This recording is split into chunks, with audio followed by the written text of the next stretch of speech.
Bonjour à tous, bienvenue dans cette nouvelle vidéo.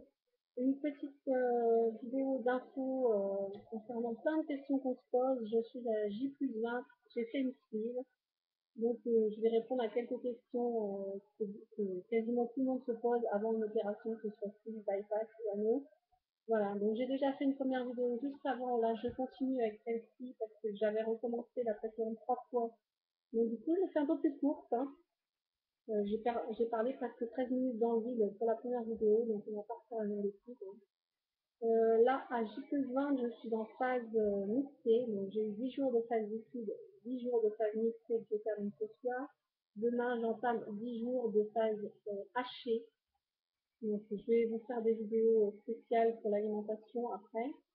Est-ce que j'ai faim après 20 jours? Non, j'ai pas faim.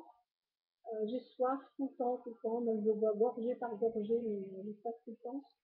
Est-ce que j'ai fait des craquages? Bien sûr, on fait tous des craquages, je crois. Donc j'ai craqué pour un petit carré de chocolat, une tablette normale, hein, de chocolat au lait ou chocolat blanc, que je croque en tout mini morceaux, que je fais fondre sur ma langue, que ça passe très bien, mais bien sûr, à prendre en très petite quantité. C'est genre un carré, voilà, j'en ai pris 3 depuis mon opération, je crois, dans la deuxième phase de la phase mixée. Euh, Ma perte de poids, donc j'ai déjà dit dans la précédente vidéo, je vais le redire aussi, je suis à 12 kg en 20 jours. Ça ne bouge plus. Vous allez me dire que c'est normal, que le corps se repose, c'est un gros changement. Voilà, je sais, c'est juste un peu frustrant de voir la balance tous les matins, de voir toujours le même poids, un peu plus. Oui, je me pèse aussi tous les jours parce que c'est censé me motiver et m'aider à tenir le coup. Je suis comme ça. Je sais, il y en a, ils vont me dire pas du tout, ne se pèse pas tous les jours, c'est pas bien, c'est une test pour demi-semaine. Pour l'instant, non, je me pèse vraiment tous les matins et j'ai vraiment besoin de me peser parce que ça me réconforte de ne plus voir mon poids monter. Parce qu'avant l'opération, je voyais que mon poids soit stable, soit monter, jamais descendre et non plus de plus. Donc ça m'aide vraiment beaucoup. Et si vous êtes comme moi, vous avez besoin de vous peser tous les jours, mais il n'y a aucun problème, faites-le, je ne vois pas en quoi ça dérange. Voilà, pesez-vous autant que vous voulez, bon, pas 20 fois par jour, mais pesez-vous une fois par mois, une fois par semaine, tous les jours, on s'en fout, le résultat, c'est que ça dépend. Et puis c'est tout. Chacun fait comme il veut, chacun fait comme il a envie, c'est juste. Voilà, donc je dirais. Je n'ai pas de douleur, à J+20, je n'ai pas eu de douleur. Depuis que je suis rentrée chez moi, aucun vomissement, aucun malaise, de la fatigue comme j'ai vu la première semaine.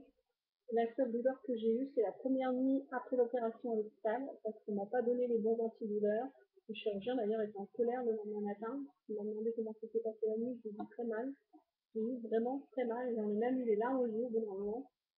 Et c'est normal, c'est des gaz, c'est au niveau du ventre et tout, donc voilà, c'est ça. Donc lui m'a fait donner un autre antidouleur qui a été beaucoup plus efficace. Et puis la seule contrainte que j'ai eue pendant 3 jours après l'opération, c'est des diarrhées, mais que du sang noir, rouge très foncé, etc. C'était mon évacuation à la place d'un drain, donc ça s'est évacué en diarrhée en fait, parce que je n'ai pas eu de drain, je n'ai pas eu de sonde dans le nez et je n'ai pas eu d'intubation à mon réveil. Je précise bien que pendant l'opération, donc c'est l'anesthésie générale, je pense que j'avais une intubation et une sonde. J'avais un redon aussi, parce qu'on avait une structure à ce niveau-là, sans fille, toute petite. Donc voilà, mais sinon je n'ai eu aucun drain. J'ai juste eu le tube d'oxygène avec les deux petits trucs, les deux sacs là, c'est bon, ça m'a fait donner. C'est tout pendant une journée. Et puis j'ai eu des bottes de contention, donc qui gonflent, qui dégonflent au niveau des pieds et des mollets. Et c'était nickel, franchement, je recommande à tout le monde, c'est beaucoup mieux que les bottes de contention. J'ai pas choisi, c'est la polyclinique où je suis allée qui fait ça, ce genre d'opération. Et nickel, quand elle me les a enlevés, je lui ai même dit, mais vous pouvez me laisser, il n'y a aucun problème, ça ne me gêne pas. Je vais rigoler, elle se bah non, on va les enlever parce qu'il y en a d'autres qui vont en avoir besoin. Bon, d'accord, mais puis on va les enlever. Aussi, est-ce que je regrette cette opération? Pour l'instant, non, je ne regrette pas l'opération. Le plus dur, comme je vous l'ai dit, a été les premiers 24 heures. Et puis, la phase liquide est un peu longue à mon goût parce que c'était 10 jours liquide. 10 jours mixés et 10 jours hachés. Et les 10 jours liquides, on les compte les jours, on compte un par un, on a juste une vache, faut passer à la phase d'après. Ouais. Après, il m'arrive encore de manger un peu de soupe le soir à la place de manger mixé. Hein. C'est selon votre avis, on dit une fois que vous êtes passé au mixé, vous pouvez très bien repasser à la liquide quand vous voulez. Si vous voulez manger une soupe ou un bouillon, il n'y a pas de problème. Quand vous avez le droit, vous le savez, puisque vous l'avez déjà fait dans un bouillon. Voilà. À J+20, est-ce que je perds mes cheveux? Non, je ne perds pas mes cheveux plus que d'habitude, sachant que j'étais déjà, je perds régulièrement mes cheveux, mais ça depuis toujours, donc voilà. Mais non, pour l'instant, je n'ai rien demandé, aucun traitement, puisque je ne perds pas plus que d'habitude. C'est peut-être un peu que certains les perdent un peu plus tard, genre vers 10, vers 1 mois, 2 mois, 3 mois, la perte des cheveux pour l'instant, mais au niveau arrêt de travail, comme je l'ai déjà dit aussi, j'ai eu 15 jours, je suis embêtée par le nom. J'ai eu 15 jours par mon chirurgien parce que je suis nourrice et que je ne peux pas porter pendant 1 mois. Et j'ai eu une prolongation donc de 15 jours par mon médecin traitant, donc pour respecter les 1 mois sans charge, sans porter du lourd en fait. Donc je reprends, j'ai été opérée le 12 mai, je reprends le 15 juin parce que je ne voulais pas reprendre le 13 mai un samedi. Parce que je travaille le samedi normalement, mais je voulais reprendre je reprends le 15 juin. Voilà, c'est ce que je peux vous dire. Est-ce que je mange du chaud ou du froid? Donc le chaud, vraiment chaud, non. Je n'ai pas essayé, je mange plutôt du tiède, voire du froid, parce qu'on est tellement long à manger. On le peut qu'on mange, mais c'est tellement long en temps, en minutes, etc. Donc non, pas du chaud bouillant, non. Et du froid, par contre, oui, il m'est arrivé de faire un verre d'eau avec un ou deux glaçons le matin parce qu'après une nuit, j'ai très très soif et puis mes lèvres sont très sèches, ma bouche est très sèche aussi. Donc je trempe mes lèvres dans ce verre d'eau glacé et ça me fait du bien à ma bouche. Et puis je bois quelques gorgées tout le long de la matinée, en fait. Il y a aussi, alors je sais pas si c'est les bouteilles hyper protéinées qui font ça ou si c'est les cachets ou le fait qu'on mange moins et qu'on boive moins, mais je me lave les dents plein de fois dans la journée parce que j'ai la bouche pâteuse, la langue pâteuse et je me sens pas bien au niveau, je suis sûre que la laine doit en subir un peu beaucoup.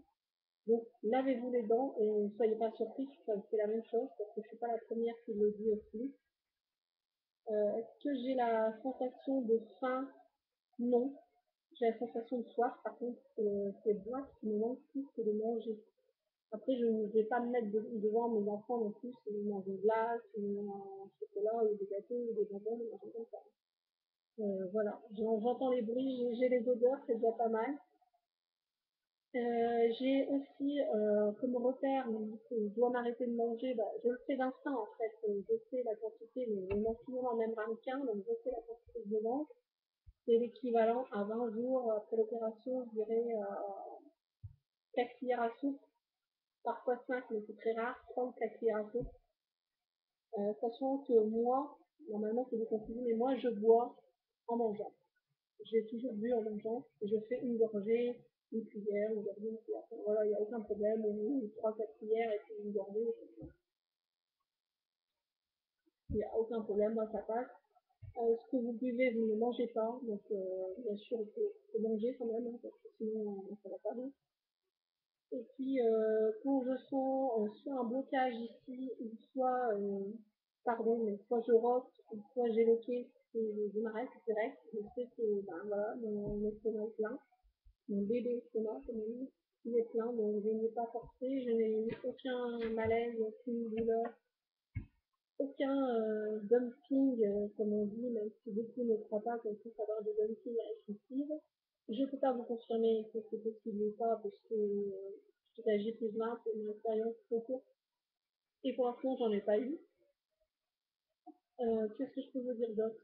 Je supportais pas trop la voiture en sortant de l'hôpital parce que j'avais peur que la ceinture vienne appuyer sur mes cicatrices aussi. Et maintenant, ça va beaucoup mieux. Je supporte la voiture, je sens moins les KO aussi, ça me faisait mal. Très bien, la voiture, donc ça va. Je suis beaucoup moins fatiguée, je fais plus les siestes comme je faisais la première semaine. Voilà, normal quoi. C'est juste que je peux pas porter, donc j'ai encore, là on est le 1er juin, j'ai encore 14 jours d'arrêt. Mais j'ai quand même hâte de retravailler. Et puis moi, avec mon travail, c'est chiant, c'est galère. J'ai 5 employeurs en tant que nourrice, donc je dois faire remplir un papier par les 5 employeurs et seulement après, avec toutes les fiches de paye des 3 derniers mois, envoyer ça à la Sécu pour espérer être indemnisé, mais ça c'est pas gagné, et ça va traîner, traîner et traîner. Voilà, bref, que dire d'autre? Bah, c'est tout, je vais vous faire des vidéos comme je vous l'ai dit sur l'alimentation. Je vous souhaite une très bonne après-midi, je vous fais de gros bisous. Ciao, bisous à tous, prenez soin de vous-même.